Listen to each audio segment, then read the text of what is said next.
할렐루야, 살아계신 하나님께서 이 시간도 우리와 함께 하심을 믿습니다. 오늘은 요한일서 1장 5절부터 10절까지 말씀을 가지고 인생은 위치와 자백이 중요하다라는 제목으로 하나님 말씀 증거하도록 하겠습니다. 요한일서의 배경은 1세대 성도들과 사도들이 다 죽어서 천국에 가 있는 상황입니다. 주후 85년경에 요한일서가 쓰여졌으니까 초대교회가 세워진 지 60에서 65년이 지난 시점입니다. 지금 살아남은 유일한 목격자가 사도 요한밖에 없는 상황입니다. 예수님의 십자가 죽음과 부활과 승천을 다 목격한 최후의 1세대가 사도 요한입니다. 요한의 나이가 90세가 넘었고 이제 요한도 천국에 가기 전에 2세대 신앙인들에게 유언과도 같은 메시지를 주는 것입니다. 여러분, 2세대 신앙인들의 특징이 무엇일까요? 예수님을 직접 본 목격자들은 다 천국에 갔고 시간이 오래됐으니까 교회 분위기도 침체되고 또 체험도 없고 뜨거움도 사라지고 강한 복음 정신으로 무장한 1세대가 아니었기 때문에 세상과 대항할 힘을 다 잃어버리는 그러한 모습의 2세대였다는 것입니다. 지금 우리가 처한 상황도 비슷하다고 생각합니다. 우리 부모님 세대는 굳세 믿음을 갖고 살았습니다. 언제나 새벽을 깨워 기도했습니다. 병원에 갈 돈이 없었기 때문에 감기만 걸려도 하나님의 도움을 구했습니다. 자녀들 학비가 없어서 부르짖고 그랬습니다. 가정에 위기가 있으면 밤을 새워서 기도했습니다. 그래서 기도를 통해서 병 고침도 체험하고 또 슬럼프에서 일어나고 많은 기적들도 체험했습니다. 그런데 지금 이 세대는 어떻습니까? 분위기도 침체되어 가고 체험도 없고 뜨거움도 사라지고 기도 시간도 줄어들고 있습니다. 그러다 보니까 세상과 대항할 힘을 다 잃어버리게 되었다는 것입니다. 다시 세상을 이기고 일어날 수 있는 힘이 필요합니다. 오늘 말씀은 1세대가 다음 세대에게 주는 메시지로서 다시 복음의 능력으로 일어나려면 두 가지 행동을 하라고 가르쳐 주고 있습니다. 첫 번째, 빛으로 나오라는 겁니다. 빛으로 나오면 다 살게 돼 있다는 겁니다. 우리가 얼마나 노력하느냐, 무엇을 얼마나 힘쓰느냐, 우리의 행동보다, 우리의 결심보다, 우리의 열심보다 빛으로 나오는 거 훨씬 더 중요하다는 겁니다. 인생은요, 이게 가장 중요하다는 겁니다. 내가 어둠 속에 서 있는가, 아니면 내가 빛에 서 있는가, 어느 위치에 있는가, 이것이 모든 행동보다 더 중요하다는 겁니다. 누가복음을 보시면 집 나간 탕자 얘기가 나옵니다. 허랑방탕하며 살다가 모든 것을 잃고 어둠 속에 살게 되었습니다. 여러분, 탕자의 빛은 어디입니까? 아버지 품이죠. 아버지 품으로 다시 돌아왔습니다. 그랬더니 먹을 것을 주고 가락지를 끼워주고 신발을 신겨주고 잔치를 벌이고요. 어둠에서 빛으로 위치가 바뀌니까 모든 것을 회복하지 않습니까? 그러면은 오늘 본문에서 빛은 누구십니까? 하나님 아버지죠. 5절 말씀 보시면은 하나님은 빛이시라 그에게는 어둠이 조금도 없으시다는 것이니라. 그러니까 하나님이 빛이시고 하나님을 떠나는 것은 어둠이라는 것이죠. 그래서 위치가 중요하다는 겁니다. 빛 대신 하나님께로 나올 때부터 모든 문제들이 풀리게 된다는 것입니다. 그러면 하나님께로 나오는 길이 무엇입니까? 예배입니다. 예배의 참 의미를 설명하는 것이 6절입니다. 함께 읽겠습니다. 만일 우리가 하나님과 사귐이 있다 하고 어둠에 행하면 거짓말을 하고 진리를 행하지 아니함이거니와. 예배가 무엇이라고 합니까? 영어로 보시면은 fellowship with God. 하나님과 교제하는 시간, 하나님과의 미팅 시간이 예배입니다. 그러면 빛 대신 하나님과 미팅하고 있는데 어둠이 있을 수 있습니까? 빛과 어둠이 동시에 있다는 건 불가능합니다. 둥근데 삼각형, 말이 안 되죠. 비 오는 달밤, 이것도 말이 안 되죠. 달콤한 슬픔, 이거 언어적인 모순이죠. 또 커피숍에 가서 따뜻한 아이스 아메리카노 주세요. 그러면 직원이 뭐라고 할까요? 혹시 미치셨나요? 정신병원에 가셔야 될 것 같네요. 이럴 겁니다. 그러니까 빛 대신 하나님과 교제한다 그러면서 어둠에 있다는 것은 거짓말이라는 겁니다. 그래서 예배는 무조건 좋은 것입니다. 빛으로 나오면 저절로 해결되는 것들이 많이 있기 때문입니다. 예를 들면 햇빛에 이불 말리면은 살균 효과가 있죠. 옛날 어머니들은 이 햇빛 좋으면은 이불 꺼내서 펴놨습니다. 곰팡이가 없어진다고요. 마찬가지로 우리가 빛 대신 하나님 앞에 예배드리면 우리 안에 있는 죄 바이러스들 다 살균됩니다. 죽습니다. 7절 보시면은 우리도 빛 가운데 행하면 그 아들 예수의 피가 우리를 모든 죄에서 깨끗하게 하실 것이요 라고 했습니다. 예수님의 보혈의 능력이 예배 가운데서 죄 바이러스를 전부 다 죽인다는 겁니다. 죄 바이러스들만 죽일까요? 아닙니다. 우리 몸에 있는 바이러스들도 죽입니다. 저는 예배 중에 성찬식 참석하던 성도, 이 성도가 성도 몸에서 이 돌덩이 같은 이 바이러스 덩어리 녹아서 없어졌다는 간증 들었습니다. 염증도 사라져버렸다는 얘기도 들었습니다. 여러분, 햇빛을 쬐면 또 광합성 생명 활동도 있죠. 식물만 그런 게 아닙니다. 우리도 마찬가지입니다. 햇빛을 쬐면은 피부 건강, 정신 건강이 좋아집니다. 햇빛을 쬐면은 사람 몸에 세로토닌이 많이 생긴다고 합니다. 그래서 햇빛 쬐면 우울증도 사라집니다. 또 이 빛에 거하면은 넘어지지가 않겠죠. 어둠에 있으니까 넘어지는 거 아닙니까? 안 보이니까요. 사고 치는 거죠. 빛에 거하면 무엇이 죄인지, 무엇이 유혹인지, 무엇이 함정인지 다 보인다는 것입니다. 그래서 예배자가 되면 죄의 유혹과 마귀의 함정에 빠지지 않게 되겠죠. 그러므로 지금 90이 넘은 사도 요한이 교회의 젊은 세대에게 주는 가장 중요한 메시지가 무엇입니까? 빛으로 나오라.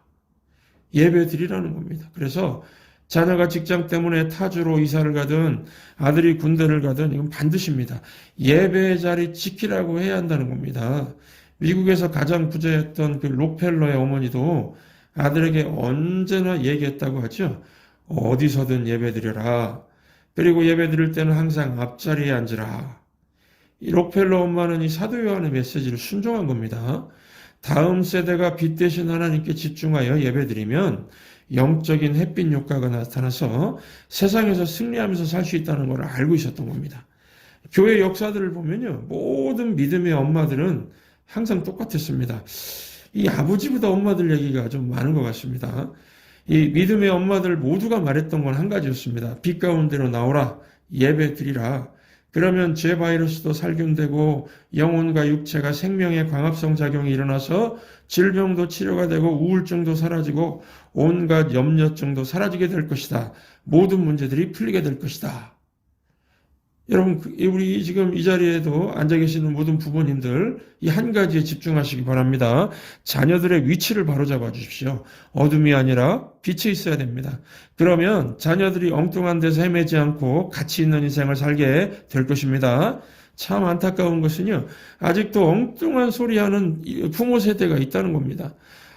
내가 지금은 힘없고 별 볼 일 없으니까 성공한 다음에 삶이 괜찮아지면 교회 나오겠습니다. 그때 교회 나오겠대요. 이거 잘못된 생각 아닙니까? 위치부터 당장 바꿔줘야 됩니다. 그런 부모들 보시면 꼭 한마디 해주시기 바랍니다. 지금 당신의 위치는 당신뿐만 아니라 자녀들까지 어둠에 묶어두는 자리입니다. 당신이 빛 대신 하나님께 나오는 순간부터 모든 문제들 묶인 것들이 풀리고 자녀들의 길이 열리게 될 것입니다.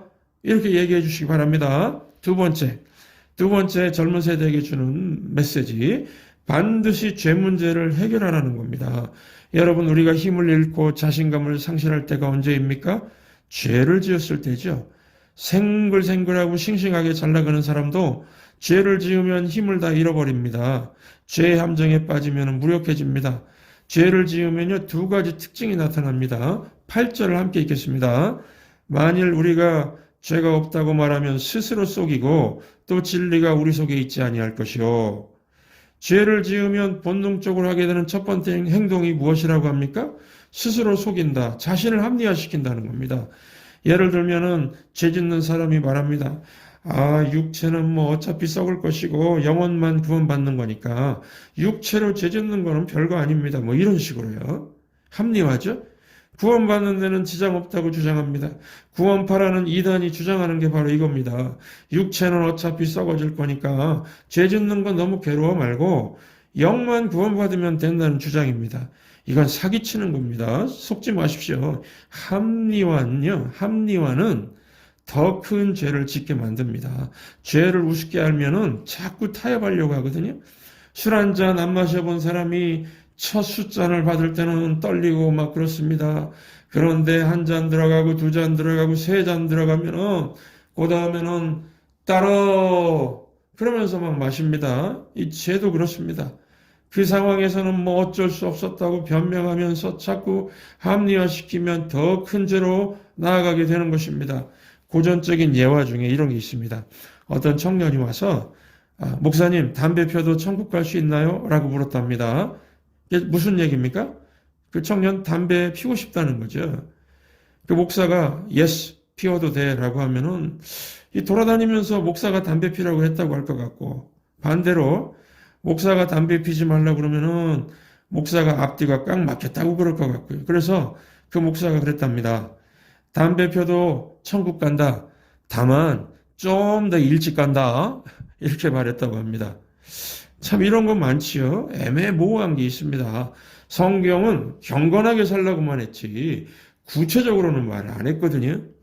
여러분, 제가 전도지 나눠줄 때 담배 한 대 멋지게 피우면서 제가 목사인데 우리 교회 나오실래요? 그러면 전도가 될까요? 안 되겠죠. 그래서 저는 애매모호한 것에 대해서는 말을 안 하려고 합니다. 합리화의 함정에 빠질 수가 있거든요.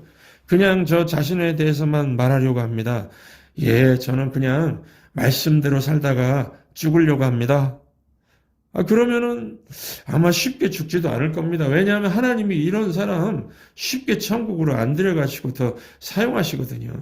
또 오늘 본문 보시면은 사람이 죄를 지으면 하는 본능적인 행동 두 번째는 나는 죄 짓지 않았다고 우긴다는 겁니다. 나는 그런 적 없다. 네가 봤느냐 이러면서 큰 소리 친다는 겁니다. 이런 거 하지 말라는 것입니다. 요즘 정치를 보면은 해놓고서 안 했다고 막 우기지 않습니까? 이거 아이들 교육을 망치게 하는 거 아닙니까? 범죄하고서 나는 죄 짓지 않았다고 하는 어른들 보면서 무엇을 배울까요? 정직이 힘이 아니라 우기는 것이 힘이구나. 이거 어둠을 가르치는 거죠. 이거 죄 짓는 거 가르치는 겁니다. 10절을 함께 읽겠습니다.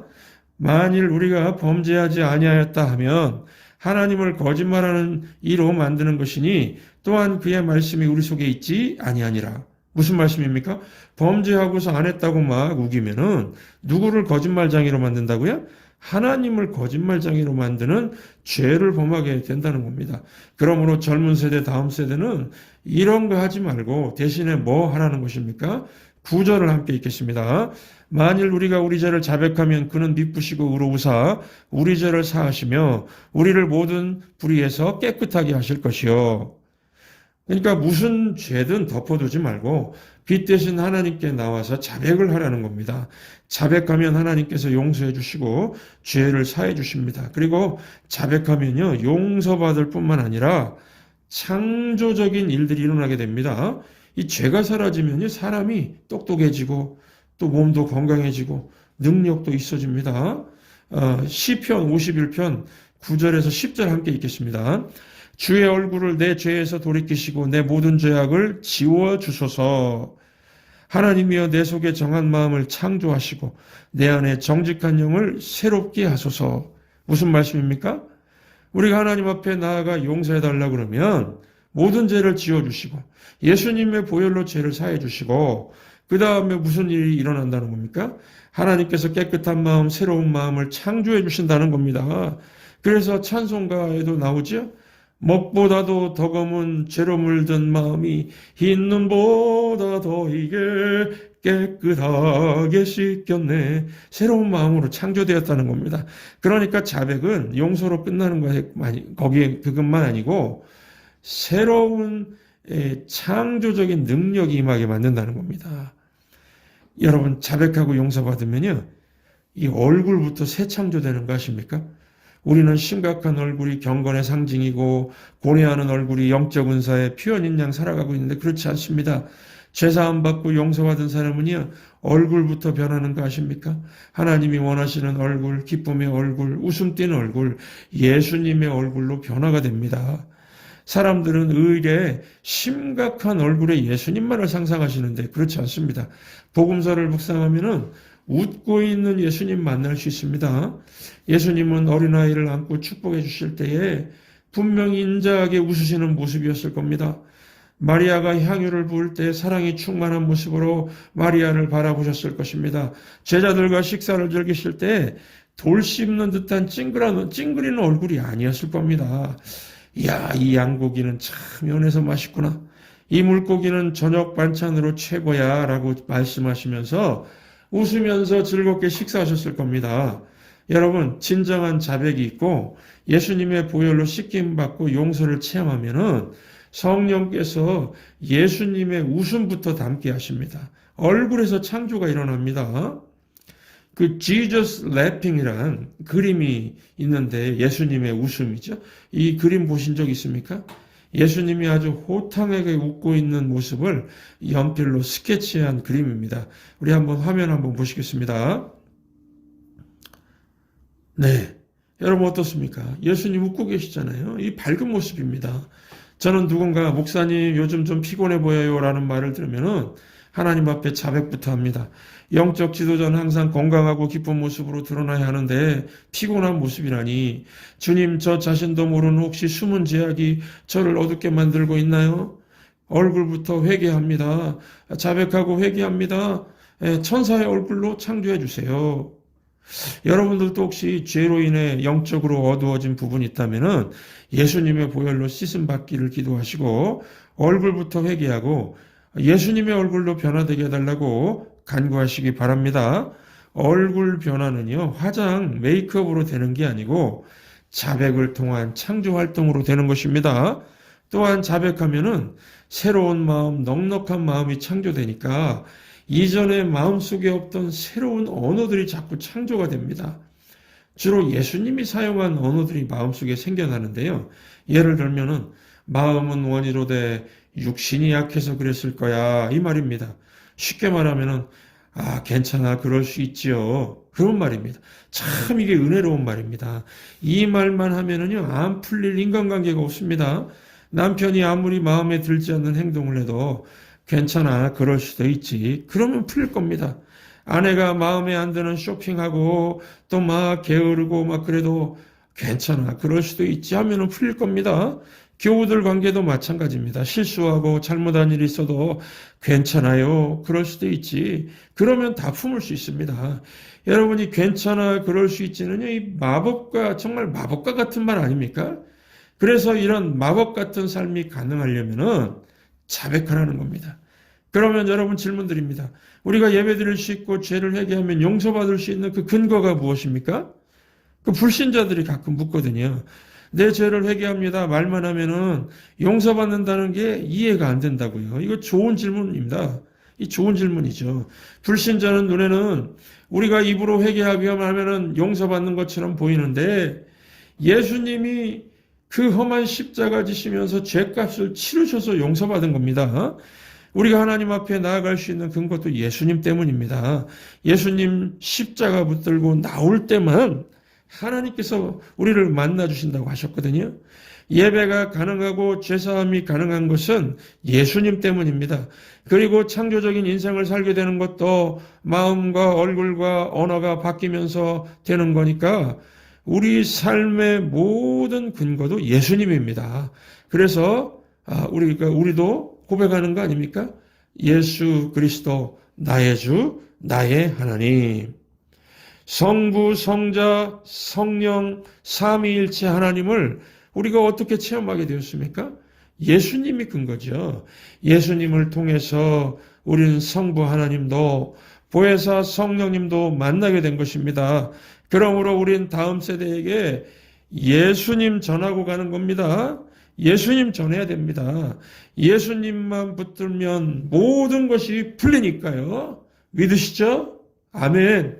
빛 되신 주 어둠 가운데 비추사 내 눈 보게 하셨네.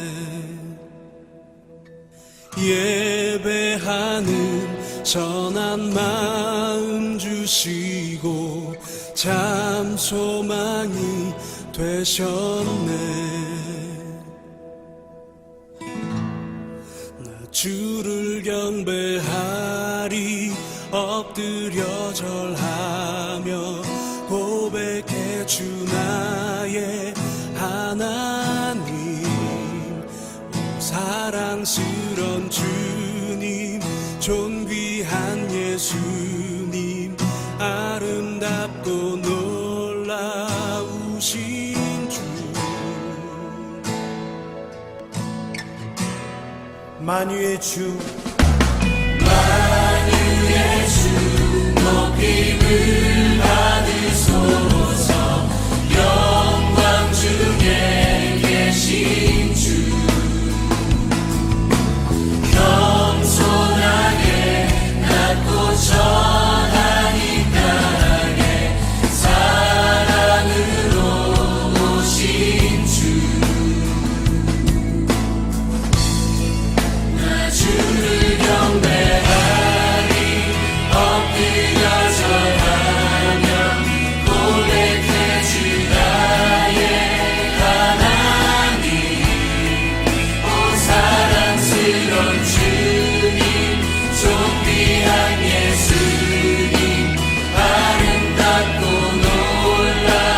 놀라우신 주 나 주를 경배하리 엎드려 절하며 고백해 주 나의 하나님 오 사랑스러운 주님 존귀한 예수님 아름답고 놀라우신 주 알 수 없네 주의 내 죄를 위한 주 십자가 알 수 없네 주의 은혜 내 죄를 위한 주 십자가 알 수 없네 주의 은혜 내 죄를 위한 주 십자가 알 수 없네 주의 은혜 내 죄를 위한 주 십자가